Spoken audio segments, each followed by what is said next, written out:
Hello my dear students. तो कैसे हैं आप लोग।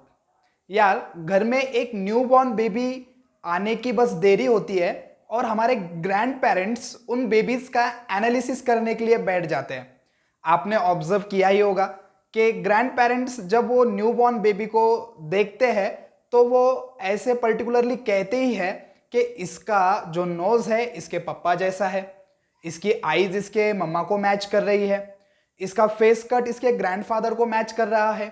और आपने कई लोगों को तो ऐसे भी कहते हुए सुना होगा कि कोई किसी मतलब बहुत साल पहले किसी की डेथ हो गई है और उसके बॉडी के ऊपर कोई साइन है और इस बच्चे के बॉडी के ऊपर भी वही साइन है, तो ऐसा कहते हुए भी वो कतराते नहीं है कि उनका पुनर्जन्म हो गया। ये आपने देखा ही होगा, जनरल सी बात है। स्टूडेंट्स, कभी आपने अपने आप को कभी देखा है कि आपके कौन से कैरेक्टर्स मींस ऑब्जर्वेबल फीचर्स, जो हमारे बॉडी के अंदर ऑब्जर्वेबल फीचर्स होते हैं उन्हें क्या कहा जाता है? कैरेक्टर्स कहा जाता है। जैसे कि हेयर्स विजिबल है, ऑब्जर्वेबल है, हमारी आईज विजिबल है, हमारा स्किन कलर विजिबल है, हमारी हाइट विजिबल है। तो जो ऑब्जर्वेबल विजिबल थिंग्स है उन्हें कैरेक्टर्स कहते हैं। आपने कभी अपने आप को अपने पेरेंट्स से या ग्रैंड पेरेंट्स से कंपेयर किया है कि आपके कौन से कैरेक्टर्स उनसे मैच करते हैं? जैसे फॉर एग्जाम्पल जब मैं खुद को कंसिडर करूं तो मेरे हेयर्स जो है, जो बहुत ही ज्यादा दिख रहे होंगे आपको कि बहुत ही ज्यादा करली हो गए अभी, ये मैच करते हैं मेरे मम्मा को। मेरी हाइट मैच करती है मेरे पापा को। मेरा फेस कट मैच करता है पापा को। नोज मैच करती है मम्मी को। तो ऐसे बहुत सारी चीजें हैं। कुछ साइंस मेरे बॉडी के ऊपर है, जैसे कि यहाँ पे आपको कैमरा में क्या पता दिख रहा है या नहीं दिख रहा है, एक क्या है यहाँ पे जस्ट ब्लैक डॉट है, तो ये मैच करता है मेरे ग्रैंडफादर से। तो ये बहुत सारे कैरेक्टर्स जो है वो मेरे पेरेंट्स या ग्रैंड पेरेंट्स से मैच कर रहे हैं। आप भी कमेंट सेक्शन में लिखकर बताना कि आपके कौन से कैरेक्टर्स आपके पेरेंट्स और ग्रैंड पेरेंट्स से मैच करते हैं। ओके, तो इसके पीछे क्या रीजन है आपने कभी सोचा है? ऑब्वियसली आपने इसके पहले सोचा है क्योंकि 9th स्टैंडर्ड में आपने हेरिडिटी एंड वेरिएशन ये लेसन पढ़ा था। तो यहां से हमें क्लियर होता है कि जो कैरेक्टर्स होते हैं, ऑब्जर्वेबल फीचर्स होते हैं, वो हमारे पेरेंट्स के बॉडी के अंदर क्या होते हैं? क्रोमोसोम्स के फॉर्म में होते हैं। देखो, हर एक की बॉडी सेल से बनी हुई है। उन सेल के अंदर अगर हम अंदर देखें तो हमें क्या दिखेंगे? वहां पे क्रोमोसोम्स न्यूक्लियस में नजर आएंगे। अब ये क्रोमोसोम, डीएनए और जीन एक ही चीज है, ये आपको पता है। अगर हम कंसिडर करें कि एक कोई पर्टिकुलर जो धागे का बिंडल बोलते हैं हम जिसे, जो रैप आता है धागे का, अगर वो पूरा धागा हम रैप कर ले तो वो क्रोमोसोम है। अगर उसके अंदर से मैं ऐसे धागा निकालूं, ऐसे थ्रेड खींचकर निकालूं, तो वो डीएनए है। और डीएनए के ऊपर स्मॉल स्मॉल सेगमेंट्स होते हैं, उसे हम क्या बोलते हैं? जीन्स बोलते हैं।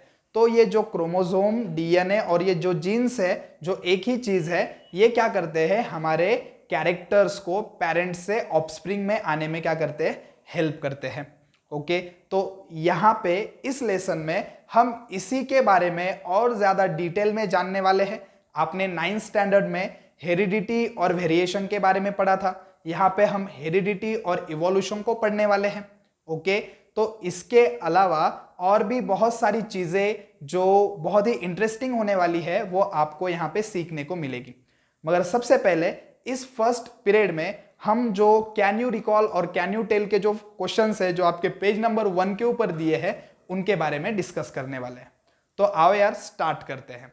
हाय स्टूडेंट्स, मैं हूं इरफान शाह और स्वागत करता हूं मैं आपके प्यारे से यूट्यूब चैनल के ऊपर जिसका नाम है महाराष्ट्र बोर्ड साइंस। तो स्टूडेंट्स, आपने जैसे मैंने पहले बताया कि बहुत सारे कैरेक्टर्स हमारे पेरेंट्स के और हमारे एक दूसरे से मैच करते हैं। ये किस वजह से? ये मैच करते हैं डीएनए क्रोमोसोम्स की वजह से। ओके, तो अगर हम डिफाइन करें हेरिडिटी को तो इसका मीनिंग क्या होगा? हेरिडिटी का मीनिंग क्या होगा? हेरिडिटी का मीनिंग ऐसे है कि पेरेंट्स के जो भी कैरेक्टर्स है वो डीएनए के थ्रू क्या करते हैं? एक जनरेशन से नेक्स्ट जनरेशन में ट्रांसफर होते हैं। इसे हम कहेंगे हेरिडिटी। अब जब एक कैरेक्टर जाएंगे from one generation to next generation, then we'll observe that some changes should takes place there. That changes is called as variation. जब कैरेक्टर एक जनरेशन से दूसरे जनरेशन में जाएंगे तो वहां पे कुछ चेंजेस आने वाले हैं.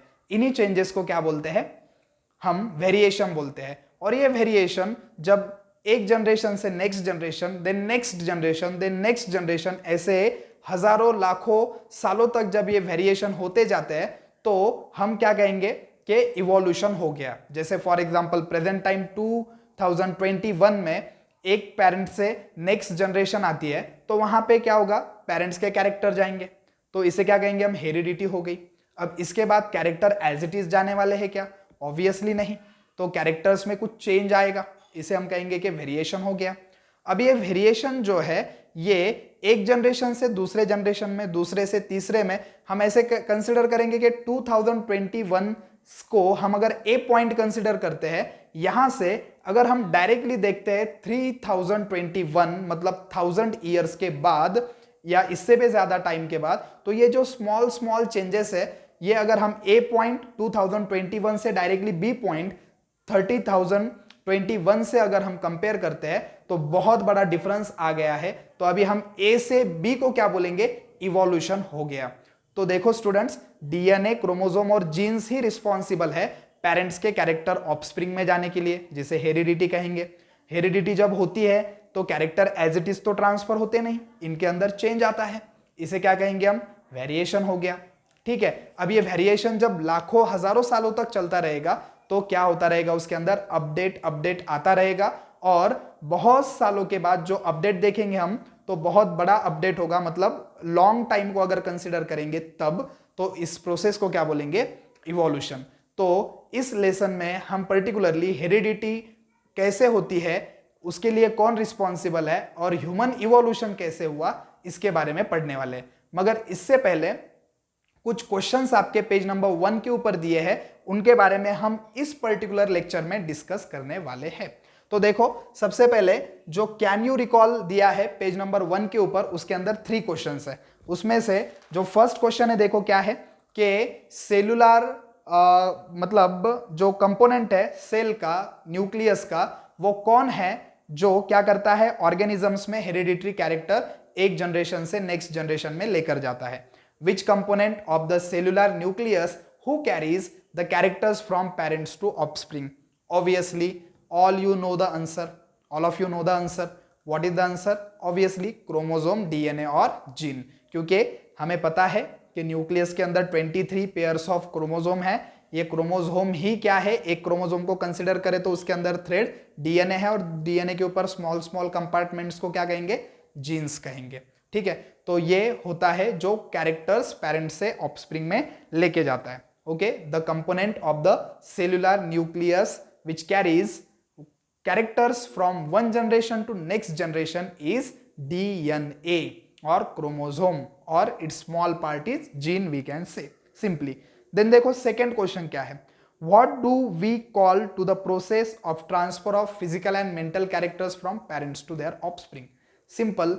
The transfer of physical and mental characters, physical or mental characters from parents to offspring is called as heredity.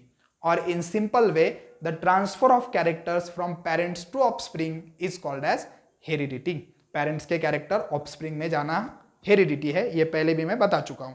अब थर्ड क्वेश्चन वहां पे क्या पूछा है कि which are the component of DNA molecule. DNA molecule के कौन कौन से कंपोनेंट है. सिंपल सी बात है कि डीएनए 3 चीजों का बना हुआ है. DNA is made up of 3 things. Which are they? First of all phosphoric acid, और you can call it as phosphate. दोनों भी एक ही चीज है, रिलेटेड है, या एक ही केमिकल है, ऐसे बोल सकते हैं हम, फॉस्फरिक एसिड और फॉस्फेट. उसके बाद एक शुगर है जिसका नाम है डीऑक्सीराइबोज शुगर. शुगर का नाम क्या है? Deoxyribose sugar. और नाइट्रोजनस बेसिस पढ़ा है हमने 9th में, कितने हैं? 4. एडेनिन, गुआनिन, साइटोसिन और थाइमिन. ओके. एडेनिन और गुआनिन को हम प्यूरिन्स भी बोलते हैं, और साइटोसिन और थाइमिन को क्या बोलते हैं? पायरिमिडिन भी बोलते हैं. तो इन सब केमिकल से डीएनए बना हुआ है. ओके. आगे क्वेश्चन वही पूछा है हमें कि डीएनए और आरएनए का स्ट्रक्चर क्या करना है, ड्रॉ भी करना है और एक्सप्लेन भी करना है. ओके, तो डीएनए का स्ट्रक्चर क्या होता है? सबसे पहले डीएनए का लॉन्ग फॉर्म क्या है? What is the long form of DNA? DNA is the deoxyribonucleic acid. Okay, ये उसका लॉन्ग फॉर्म हो गया। उसके बाद DNA is made up of small molecules called as nucleotides. DNA किससे बना हुआ है? न्यूक्लियोटाइड से। One nucleotide is made up of this chemical.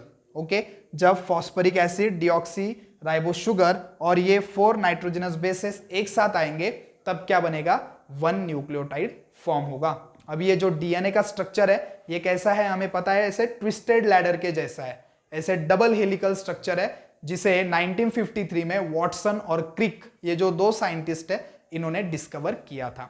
ठीक है, तो यहाँ पे केमिकल कंपोजिशन डीएनए का समझ गया आपको कि ये केमिकल से डीएनए बना हुआ है। इन सभी केमिकल का एक मॉलिक्यूल बनेगा जिसे कहते हैं न्यूक्लियोटाइड्स। ऐसे हजारों लाखों मॉलिक्यूल्स होंगे जिसे एक के बाद अरेंज होंगे। जैसे इधर शुगर और फॉस्फेट की लाइन होगी, यहाँ पे शुगर फॉस्फेट की, और बीच में जो लैडर्स है वो नाइट्रोजनस बेसिस के, और ऐसे ट्विस्टेड फॉर्म में क्या होगा? डीएनए का डबल हेलिकल स्ट्रक्चर क्या होगा? फॉर्म होगा। ओके, अब इसके बाद यहाँ पे ये आपको कुछ बातें याद रखनी है कि एडेनिन, गुआनिन, प्यूरिन्स कहा जाता है इन्हें। साइटोसिन और थाइमिन को पायरिमिडिन्स कहा जाता है। हमेशा याद रखो कि जो एडेनिन है वो हमेशा किसके साथ पेयर करता है? साइटोसिन के साथ।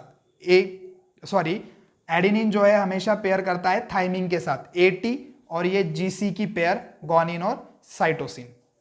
तो ये दोनों, एडेनिन हमेशा थाइमिन के साथ ही पेयर करेगा, इसे हम शॉर्ट में एटी बोल सकते हैं, और गुआनिन हमेशा साइटोसिन के साथ ही पेयर करेगा, हम इसे शॉर्ट में जीसी बोलते हैं। ठीक है, तो इस तरह से डीएनए का स्ट्रक्चर है। फंक्शन हमें पता है कि डीएनए मास्टर मॉलिक्यूल है जो सेल के हर एक फंक्शन को कंट्रोल करता है, including which function? Transfer of hereditary character. Okay, अब यहां इसी क्वेश्चन में जो आपका कैन यू रिकॉल, नीचे पेज नंबर 1 के ऊपर ही 2 क्वेश्चन दिए हैं, उसमें का फर्स्ट क्वेश्चन जो डीएनए वाला था वो हमने एक्सप्लेन कर दिया। अभी यहाँ पे उसी क्वेश्चन में आरएनए के बारे में भी पूछा है। तो आरएनए क्या होता है? आरएनए होता है राइबो न्यूक्लिक एसिड। क्या होता है? Ribo nucleic acid. अब ये जो राइबो न्यूक्लिक एसिड है ये भी डीएनए की तरह किससे बना है? It is also made up of nucleotides. इन्हीं केमिकल से बना हुआ है। But 2 small differences are there, 2 or we can say 3 small differences are there. First of all, DNA is double helical molecule, double stranded molecule, 2 cuts है, इसको 2 किनारे हैं। Okay, ऐसे इस फॉर्म में, मगर RNA have only single strand. RNA single stranded है, DNA double stranded है। उसके बाद डीएनए में जो शुगर होती है वो कौन सी होती है? Deoxy ribo sugar. और जो शुगर होती है आरएनए में वो सिर्फ होती है राइबोज शुगर, डीऑक्सी नहीं होती, उसका नाम होता है राइबोज शुगर। ठीक है, ये एक चेंज आ गया। अब इसके बाद यहाँ पे जो थाइमिन है ये थाइमिन नहीं रहेगा आरएनए में, यहाँ पे आरएनए में क्या रहेगा? यूरासिल। कौन सा केमिकल रहेगा? यूरासिल। ये यूरासिल यहाँ पे मतलब थाइमिन को रिप्लेस कर दिया यूरासिल ने। मतलब यहाँ पे आरएनए में एयू की पेयर बनेगी और जीसी की पेयर, ये डीएनए में है और ये आरएनए में एज इट इज। मतलब एडेनिन और थाइमिन कहाँ पे है? डीएनए में, और एडेनिन और यूरासिल कहाँ पे है? आरएनए में। तो ये 3 स्मॉल डिफरेंसेस है कि डीएनए डबल स्ट्रैंडेड मॉलिक्यूल है, आरएनए सिंगल स्ट्रैंडेड मॉलिक्यूल है। डीएनए में डीऑक्सी राइबोज शुगर होती है, आरएनए में राइबोज शुगर होती है।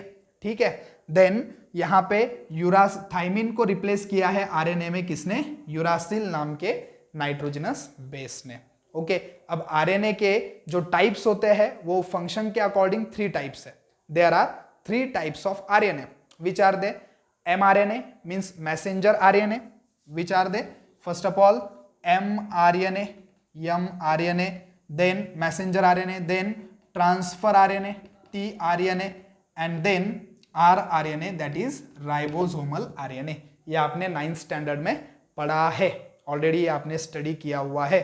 Okay, so what is the messenger RNA? What is the function of messenger RNA? The function of messenger RNA is to carry the message of protein synthesis, to carry the message of protein synthesis. अब इस lesson में हम detail में पढ़ने वाले हैं किसके about, protein synthesis के अबाउट। डिटेल में हम पढ़ेंगे कि प्रोटीन सिंथेसिस क्या होता है।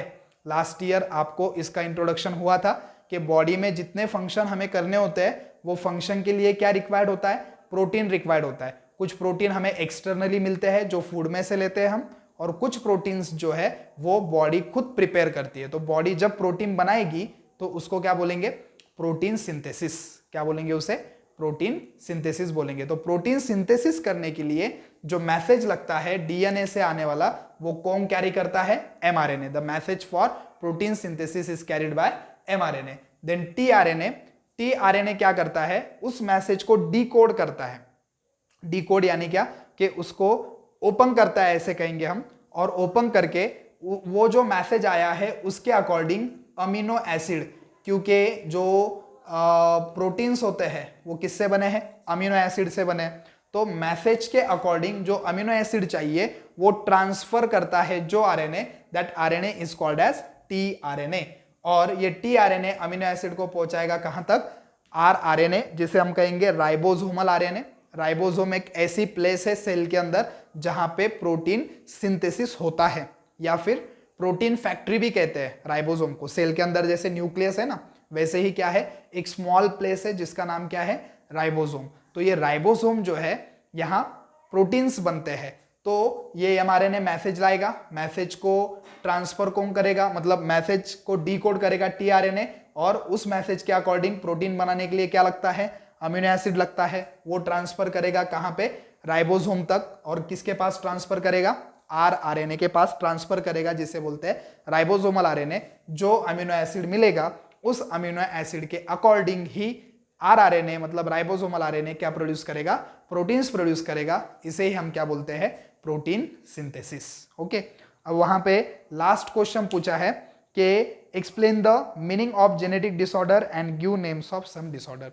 जेनेटिक डिसऑर्डर हम किसे कहेंगे, क्या होता है, the chromosomal abnormalities, the disorders और diseases arise due to chromosomal abnormalities और म्यूटेशन। जो डिसीजेस, जो डिसऑर्डर्स किन दो चीजों के वजह से होते हैं, एक तो क्रोमोसोमल एबनॉर्मेलिटीज, मतलब क्या, क्रोमोसोम का नंबर इंक्रीज या डिक्रीज हो जाना, या क्रोमोसोम का कोई पार्ट कट हो जाना, इसे हम बोलेंगे क्रोमोसोमल एबनॉर्मेलिटीज। और mutation, mutation means sudden unexpected change, ऐसे सडनली आया हुआ चेंज जो अनएक्सपेक्टेड है, कि जैसे फॉर एग्जांपल किसी ह्यूमन बेबी को टेल लाइक स्ट्रक्चर होना, बॉडी के ऊपर पूरे हेयर्स होना, या फिर 5 के जगह 6 फिंगर्स होना, या फिर आपने एक काऊ देखी होगी जिसको 5 लेग्स होंगे, 5 लेग्स वाली काऊ आपने देखी होगी। तो ये क्या है, अनएक्सपेक्टेड सडन चेंज है, सडनली आए हुए चेंज, जिसे हम म्यूटेशन कहते हैं। तो क्रोमोसोमल एबनॉर्मेलिटीज की वजह से और म्यूटेशन की वजह से जो चेंजेस बॉडी के अंदर आते हैं, उसके वजह से जो डिसऑर्डर्स होते हैं, जो डिसीज होते हैं, उन्हें क्या कहते हैं हम, जेनेटिक डिसऑर्डर्स। इनके कौन कौन से टाइप्स आपने देखे हैं, 9th स्टैंडर्ड में आपने डाउन सिंड्रोम स्टडी किया है, क्लाइनफेल्टर सिंड्रोम स्टडी किया है, टर्नर्स सिंड्रोम स्टडी किया है, उसके बाद आपने अल्बिनिज्म स्टडी किया है, सिकल सेल एनीमिया भी आपने स्टडी किया है। ओके, तो इतने सारे जेनेटिक डिसऑर्डर्स आपने स्टडी किए हैं। लास्ट में आपको एक सजेशन दूंगा कि जो 9th स्टैंडर्ड का लेसन है उसको अच्छे से पूरा आप रिवाइज करो, आपके खुद के नोट्स बनाओ, और कुछ डाउट्स आते हैं तो आप मुझे पूछ ही सकते हो। तो आज के इस पीरियड में, इस लेक्चर में हमने बहुत ही सिंपल थिंग जो ऑलरेडी आपको पता थी वो हमने एक्सप्लेन की है। इसके रिगार्डिंग अगर आपको कुछ डाउट्स है तो आप मुझसे क्लियर करवा सकते हो, कमेंट सेक्शन में आप पूछ सकते हो। ठीक है, तो क्या क्या देखा हमने, बस 5 क्वेश्चंस हमने इस लेक्चर में एक्सप्लेन किए। जो 3 क्वेश्चन दिए हैं कैन यू रिकॉल में और कैन यू टेल में 2 क्वेश्चन। ओके, सिंपल क्वेश्चंस थे और नॉर्मल एक्सप्लेनेशन हमने उसके अकॉर्डिंग दिया है। ठीक है, अब नेक्स्ट लेक्चर जो होगा वो लेसन को हम वर्ड बाय वर्ड स्टार्ट करेंगे। तो चलो मिलते हैं नेक्स्ट लेक्चर में, तब तक टेक केयर, बाय बाय।